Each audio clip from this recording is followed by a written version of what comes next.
આજના વિડીયોમાં એવા ઉપયોગી આઈડિયા શેર કરીશ કે તમારા ઘણા બધા કામ સરળ થઈ જશે, તમારી મહેનત અને સમય પણ બચશે. તો ચાલો વિડીયોને સ્ટાર્ટ કરીએ.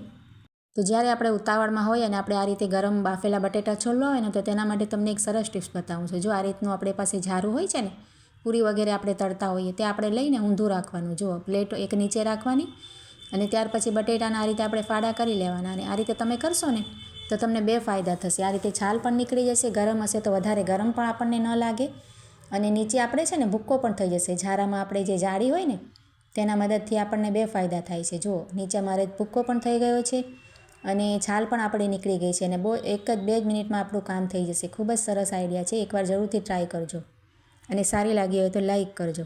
ત્યાર પછી જો આ રીતના આપણી પાસે કોથળીઓ તો ઘણી બધી શોપિંગ બેગ આવતી હોય, તો તેનો છે ને એક સરસ આપણે ઉપયોગ કરી શકાય. જો આ રીતે તેને છે ને ફોલ્ડ કરી લેવાની. આ રીતે આપણે એક વખત ફોલ્ડ કરી લેવાની ઉપરથી, અને ત્યાર પછી આ રીતે સરસ ફોલ્ડ થઈ જાય ને ત્યાર પછી આપણે બીજી ફેરી પણ આ રીતે જ આપણે ફોલ્ડ કરવાની. આ રીતે તમે પકડીને કરશો ને તો તરત જ થઈ જશે. જુઓ આ રીતે આપણે કઠણ હાથે કરવાની અને સરસ તેને છે ને કરચલી ના રહે એ રીતે આપણે ફિનિશિંગ આવે ને એ રીતે આ રીતે કરી લેવાની. જુઓ, અને આ રીતે તૈયાર થઈ જાય ને પછી આપણે છે ને તેને આ રીતે ખોલવાની. જો આ રીતે ખોલી અને તેને આ રીતે વાળી દેવાની. જુઓ તો આ રીતે આપણે વાળીને ઊંધી કરીએ ને તો તેના બંને બાજુ તેના ખૂણા નીકળશે. જો આ રીતે આપણે તેના ખૂણા છે ને પાછળની ભાગે આ ખૂણાને આપણે છે ને આ રીતે ફોલ્ડ કરવાના થોડા થોડા, અને તેમાં છે ને સેલો ટેપ લગાવી દેવાની. જો હું તમને નજીકથી બતાવું છું. આપણી પાસે જે સેલો ટેપ હોય છે ને તેનો કટકો એક લઈ લેવાનો અને તેના બંને ખૂણા છે ને તેની ઉપર 2 કટકા આપણે લગાવી દેવાના. જો એક આ રીતે મેં લગાવી દીધો, અને આ રીતે બીજો પણ ખૂણો નીકળ્યો છે, તો આ રીતે પણ આપણે બીજો ખૂણા ઉપર પણ ટેપ પટ્ટીનો કટકો લગાવશું અને ત્યાર પછી સીધી કરી લેવાની ફરીથી.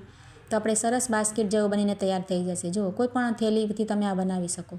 આપણે જે લોટની થેલી આપણે ખાલી થાય તૈયાર લોટ લેતા હોઈએ તેનાથી પણ બનાવી શકો. અને આ રીતે જો તેલના કન્ટેનર હોય કે પછી ઘી ઓઇલનો કે ઘીનો ડબ્બો હોય તો આપણે રાખી શકાય. આપણી વસ્તુ પણ ખરાબ ન થાય, ઘણી બધી વસ્તુ રાખી શકાય. તેમાં કોઈ આપણે બટેટા ડુંગળી વગેરે પણ ભરીને કિચનમાં રાખી શકાય, ડ્રોવરમાં.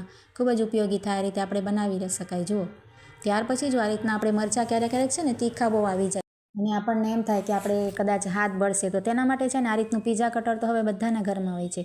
તો તેનાથી આપણે જો હાથ લગાવ્યા વગર આપણે મરચાં કટ કરી શકાય, અને આનાથી છે ને આપણે ખૂબ જ ઝીણા પણ કટ કરી શકાય. જો મેં અહીંયા મારી મોટા જોઈતા હતા એટલે મોટા કટ કર્યા છે, પણ તમે કદાચ ઝીણા કરશો ને તો પણ કરી શકશો. જુઓ ખૂબ જ સરસ આઈડિયા છે, જરૂરથી ટ્રાય કરજો. 1 જ મિનિટમાં તમારી મરચું કપાઈ જશે. ત્યાર પછી જો આ રીતના આપણે મોબાઈલના બોક્સ તો ઘણા બધા ઘરમાં આપણે લેતા હોઈએ, મોબાઈલ તો ઘણા બધા પડ્યા હોય છે, તો તેનો સરસ ઉપયોગ બતાવું છું. એના પહેલાં પણ મેં તમને એક સરસ ઉપયોગ તેનો બતાવ્યો છે, તમને ખૂબ જ ગમ્યો છે. હવે તમને બીજો ઉપયોગ બતાવું છું.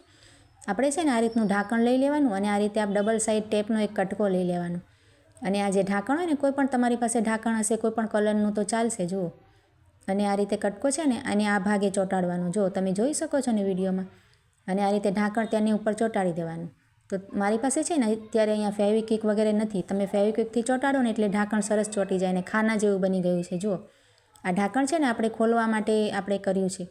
ત્યાર પછી આ રીતે તૈયાર થઈ જાય ને ત્યાર પછી બીજી ફેરી આપણે આ રીતે ટેપ લઈ લેવાની, ડબલ સાઇડ ટેપ, અને તેના 2 કટકા છે ને ઉપર તેને ચોંટાડવાના. જુઓ ખોખાના ઉપર જ આપણે ચોંટાડવાના અને તેનું સ્ટીકર કાઢી નાખવાનું. હવે તેનો તમને ઉપયોગ બતાવું છું. આપણે છે ને બાળકોના સ્ટડી ટેબલ પાસે કે તમે તૈયાર થતા હો ડ્રેસિંગ ટેબલ પાસે પણ તમે ચોંટાડી શકો. જો આ રીતે આપણે ટેપ પટ્ટી ચોંટાડી છે ને તો તેના મદદથી ચોંટી જાય. જુઓ આ સ્ટડી ટેબલ છે ને બાળકનું, તેના આપણે નીચેની સાઈડે નીચેના ભાગે આપણે ચોંટાડી દઈશું. આ રીતે તમે કોઈ પણ ટેબલની નીચેના ભાગે ચોંટાડીને ડ્રોવર બનાવી શકો. જુઓ તેમાં બાળકોના કેટલી બધી વસ્તુ આવી જાય, સ્કેલ, પેન્સિલ, ચેક રબર, બધું ઇરેઝર વગેરે આવી જાય અને ડ્રોવર જેવું તૈયાર થઈ જાય. જો આ રીતે ખોલી શકાય ઢાંકણની મદદથી. તો ઢાંકણ તમે છે ને ફેવિકોલથી પણ ચોંટાડો તો સરસ નીકળે નહીં, કદાચ આનાથી નીકળી જાય, પણ તમે ફેવિકોલથી ચોંટાડી શકો. ત્યાર પછી જો આ રીતના ડબ્બા પણ આપણી પાસે ઘણા બધા પડ્યા હોય છે, તો તેનો તમને હું સરસ ઉપયોગ બતાવું છું. આપણે શું કરવાનું, તેનું ઢાંકણ છે ને તેની કોર આપણે જે કિનારી હોય ને તે વચ્ચેથી કટ કરી અને કિનારી આપણે તૈયાર કરવાની. જો પહેલાં આપણે છરીથી જરાક કટ લગાવી અને ત્યાર પછી કાતરથી તમને હું કરીને બતાવું છું એટલે તમને બરાબર સમજમાં આવશે. જુઓ આ રીતે કિનારી તેની કટ કરી નાખી છે. જુઓ વચ્ચેનો ભાગ કટ કરીએ એટલે કિનારી આપણે કટ થઈ જાય.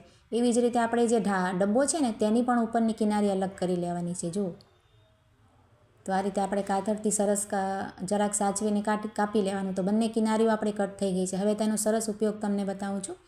આપણે જે નાની છોકરીઓ આપણે ભરતકામ શીખતી હોય કે જો આ રીતે તેમાં આપણે રિંગ ના હોય ને તો છોકરીઓ શીખતી હોય તો આ રીતે આપણી કોઈની પાસે રિંગ ના હોય તો સરસ તેની રિંગ બની જાય. જો એનો જે ડબ્બાનો ભાગ હતો ને આપણે કટ કરેલી કિનારી તે આપણે નીચે રાખવાની અને ઢાંકણની કિનારી હતી ને આપણે કપડાની ઉપર રાખવાની. તો સરસ તમારે બંધ કરી દો એટલે સરસ રિંગ જેવું તૈયાર થઈ જશે. અમે તેમાં તમે આ રીતે કોઈ પણ ભરત કરી શકો. જુઓ આ રીતે સોય દોરાથી તમને કરીને બતાવું છું અને કઠણ થાય છે. તમે ટ્રાય કરીને જોજો. ખૂબ જ સરસ. તમે જેટલું પણ તમારે કઠણ કરવું હોય ને રિંગની જેમ જ સરસ તમારે તૈયાર થઈ જશે. જો આ રીતે તમે ખેંચશો તો ગમે એટલું પણ કઠણ થઈ જાય.